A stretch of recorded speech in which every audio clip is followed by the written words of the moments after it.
As I think about this routine that I developed over time, and this is going back maybe 18 months or 2 years, and I just found that going to the same place every morning at the same time got me into a certain mindset and a habit loop to create change in my life and transform and really create a habit, this daily ritual that provides some clarity and some headspace is not something that most people get when they wake up. And we've all heard, the routine is typical. You grab your cell phone, you're connected to technology, and you get on somebody else's agenda because you open an email, then you start thinking about that, and there's never any intention around the day. So for me, going into silence and meditating and priming, I happen to do it in a courtyard where I've got sort of an English garden.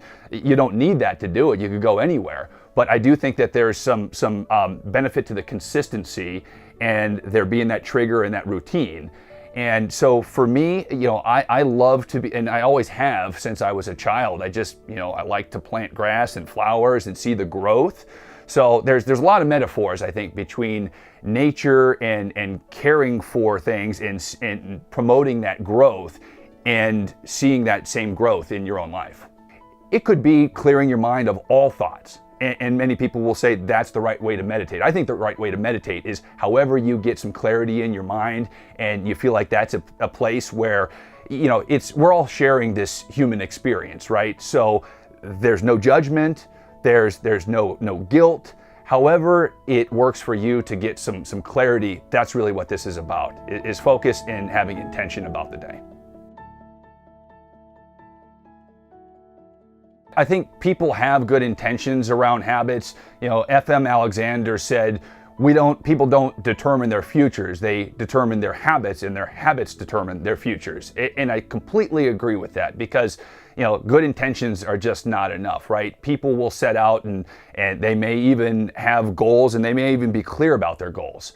But consistency and longevity towards doing that, it just doesn't happen unless you kind of make something a part of every day. So people may want to have a clean diet. They may want to exercise. They may want to show gratitude towards their spouse or treat their kids a certain way.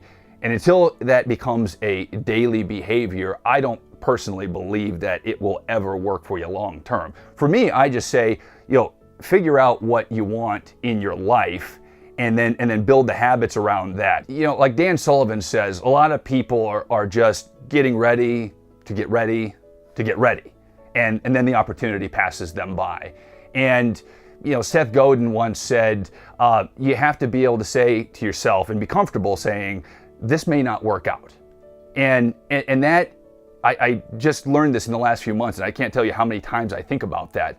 And it helps me move past the fear and know that the failure is just part of the process, right? I mean, there's a million different ways that people have heard of this, but for me, the way that the being in nature and gardening applies here is I care for a lot of plants and I try to grow different shrubs and trees. And no matter how much I care for or give energy to certain things, some things just won't work out. Some things I'm going to lose them. They will die. They won't work out. And so I try to focus on what is thriving.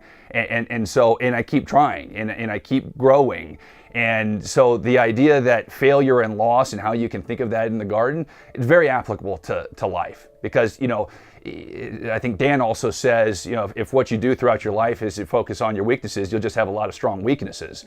And so, Gary Vaynerchuk will say, triple down on your strengths. And I totally agree with that. So focus on what's thriving.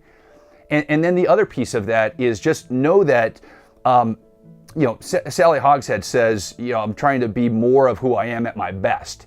And certain plants and trees, trees in particular, they're deciduous. So certain times a year they'll lose their leaves and they may not look their best at all times. And that's okay. And we have to realize that that's life as well, is have some self-forgiveness and realize that sometimes I am just going to shine. I'm going to bring my A game, and then other times I may not, and that's just part of life. So I think realizing, and I think about that as I look at the different seasons of the year, and some plants lose their leaves, and then they come back and they blossom, and seeing those seedlings of growth. That's the other piece here.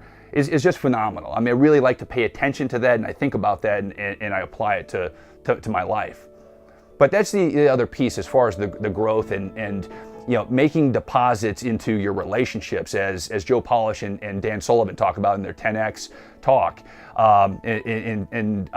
I think that podcast really had an impact on me, because it's true. If you are just focused on making withdrawals, you will bankrupt your relationships. And so I think about that in my relationships. How am I making deposits? How am I caring for things? And with plants, they need potassium and they need phosphorus, and you need to fertilize them. And that's where the growth happens, is by making those deposits. The idea of having the routine, and in this case it's sort of a every 90-day come to a workshop and be in an environment that has a accountability structure to it, that's really key. You could call it a success partner if it's just kind of a one-on-one thing, but if you're going to set yourself up for success, you need to have some accountability. You need this framework. You need this routine. And for me, coming to Toronto to 10X and being with Dan and a lot of other accomplished entrepreneurs, I'm in an environment where people are thinking bigger than me, and that's really where you want to be, right? Is in a room full of people that are pulling you up. It's like, I think it was Kathy Ireland that said you want to be around engines, not anchors. So people that are propelling you forward, not dragging you down. And that's what you get in coaches. You get a lot of engines. And so coming and also knowing that you're going to, I think that there's something beneficial about sharing your goals and sort of the public announcement of that. Because I'll tell you what, if you're 30 days out from coming to coach and you said, oh, I was talking about doing this and that, and boy, I haven't even started that, you start doing it.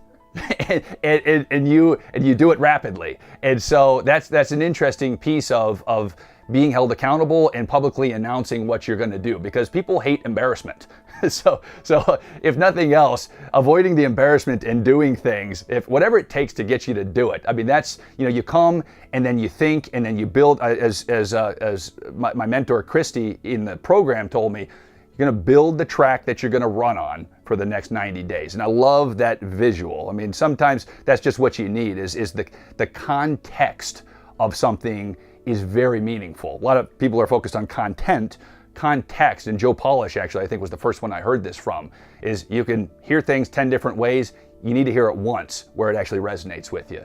And so building that track is what I do.